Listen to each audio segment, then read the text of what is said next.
hammamiz erkak kishimiz, hammamiz har xil sho'xliklar qilishimiz mumkin-da. Faqat xotinlar bilmasin degan. Safarda bitta ukamiz bilan bo'lganimizda bitta sinfdoshi bilan bo'lgan voqeani aytib berdi. Xullas o'ylangan bo'lgan, ikkita bolasi bo'lgan. Qaynotasi baquvvat bo'lgan. Bir kun u endi qizlar bilan gaplashishga ishqoz bo'lgan. Shu qizlar bilan gaplashib yurganda xotini ko'rib qolgan. Xotini ko'rib qolganda, "Adasi nima qilyapsiz? Ikkita bolangiz bor, uyalmaysizmi?" Yo bu yoqda endi xotini gapirgan. Keyin gapirsa endi xotinni urgan. Keyin xotini degandek arazlagandek ketib yuborgan uyga. Keyin kechqurun onasi bilan yashaydigan bo'lgan. U bola endi uyda o'tiribdi, "Voy nima bo'ladi endi? Qaynatam pulni berib, qaynotasi pulni berib qo'ygan bo'lgan. Qaynatam pulni bergan, aborot qilyapman, o'shandan foydalanyapman, bo'ldi, tamom.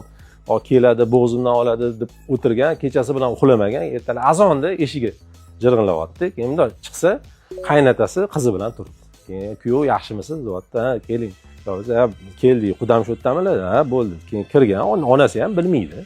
Onasi ham chiqqanda keyin "Quda, mana bu keliningiz ozgina sho'g'lik qilib qo'yibdi. Mana shunaqa ketib qopti, misol uchun uyga. Qizim", keyin qiziga qarab turib, "Qizim, seni tiriging ham, o'liging ham shu yerdiki, senga bizani uyda joyi yo'q" deganda, keyin qizi ham shunday shu joyi tamom bo'lgan. Keyin chiqib ketyapti, qaynotasi chiqib ketyapti. Endi kuyov ketdan kuzatishga chiqqanda, kuzatishga chiqsa, keyin eshikdan chiqqandan keyin kuyov "Hammamiz erkak kishimiz, hammamiz har xil sho'xliklar qilishimiz mumkin-da. Faqat xotinlar bilmasin" degan. Nima qilsangiz ham xotinlar bilmasin degan. O'sha joyda avval yer yorilmadi-yu, yerga kirib ketmadi. O'shandan keyin 180 gradusga o'zgarib, hamma narsasini tashlab, yaxshi yo'lga kirib ketdi o'sha.